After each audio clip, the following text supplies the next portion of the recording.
How to dance body ripple, and you can use it for bachata, cha-cha, rumba, any dance.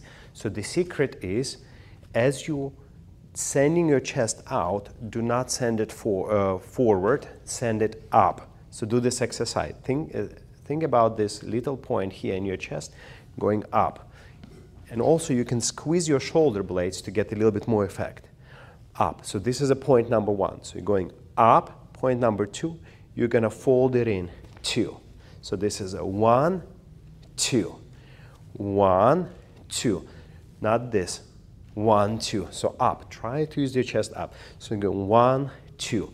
1, 2. So the next one is going to be our hips. You're going to fold in your hips by crunching your tummy, okay? So you have chest going up. This is step number one. Now we fold it in, 2. And now we have our hips helping that fold in on 3. And the last step, number 4, you're going to send your hips back like you sit on the chair. So 4-step process. So you have a 1, chest up, 2, 3, 4. And you can repeat that and play with that. So if we combine it with the step, you can do bachata 1, 2, 3, 4, 5, 6, 7, 8.